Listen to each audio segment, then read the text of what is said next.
ओवैसी साहब हमारे साथ हैं। सर, कांवरियों को थोड़ी बहुत सहूलियत मिल रही है, तो आपके ट्वीट में दिखा कि आपको ना हम अरे और सहूलत दीजिए भाई। अगर आप उनको पुलिस ऑफिसर पैरों की मसाज कर रहा है तो बहुत अच्छा है, बल्कि हम तो कहेंगे कि डीप टिश्यू मसाज दीजिए उनको आप। हमको इतराज नहीं है उस पर।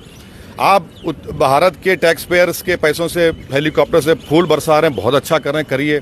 आपने एक लोहार की दुकान को बंद करवा दिया, मीरठ में मुस्लिम पुलिस ऑफिसर का नाम पुलिस स्टेशन से निकलवा दिया, गोश्त की दुकानों को बंद कर, बहुत अच्छा है। हम ये कह रहे हैं कि हमको भी तो रहम करिए। हम भी तो इस देश के हम वतन हैं।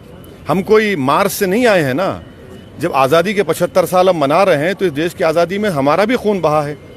हम ये एक ही डिमांड कर रहे हैं कि इक्वली ट्रीट करिए। अगर आप ऊपर से फूल बरसा रहे हैं तो हमारे घर को मत तोड़िए। अगर आप उनके पैरों की मसाज कर रहे हैं, करिए, बहुत अच्छा है। मगर आप किसी मुसलमान लड़के को सहारनपुर में पुलिस स्टेशन ले जाकर आप उसको मारपीट करते हैं। 2-3 दिन पहले आपने रामपुर के पुलिस स्टेशन में एक नौजवान को, उसके बाप को मारकर, उसके बेटे को मारकर उसका पैर तोड़ दिया। इक्वल ट्रीटमेंट करिए, डिस्क्रिमिनेशन मत करिए। संविधान में डिस्क्रिमिनेशन करने की इजाजत नहीं है। और कोई मुसलमान नमाज पढ़ता है चंद मिनट के लिए तो इसमें कौन सा आसमान गिर रहा है?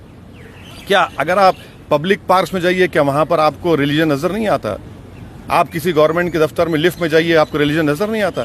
भारत में एक मल्टी कल्चरल कंट्री है, मल्टी रिलीजियस कंट्री है, और सबको मानना पड़ेगा। सर, तो लुलु मॉल में जो नमाज पढ़ने की घटना थी और जो कार्रवाई हो, उससे आपको कष्ट है? ना, हम तो ये जानना चाह रहे कि लुलु मॉल में जिन लोगों ने नमाज पढ़ी वो किबला कैसा चेंज करके कौन से खुदा की इबादत कर रहे थे? वो किबला किस तरफ था हमको नहीं मालूम।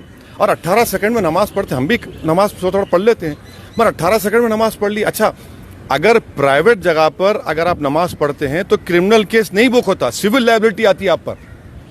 आप 290-153 नहीं लगा सकते। मगर उन्होंने 18 सेकंड नमाज पढ़ी। भाई साहब, ये तो 5G की नमाज पढ़ ली उन्होंने। समझ में नहीं आया कौन थे लोग। आखिरी सवाल है, बीजेपी कहती है कि आप तोड़ने की राजनीति करते हैं और फिर इसलिए हम जो राजनीति करते हैं वो इक्वल ट्रीटमेंट सबको मिलना चाहिए, बराबरी मिलना चाहिए, हिस्सेदारी मिलनी चाहिए।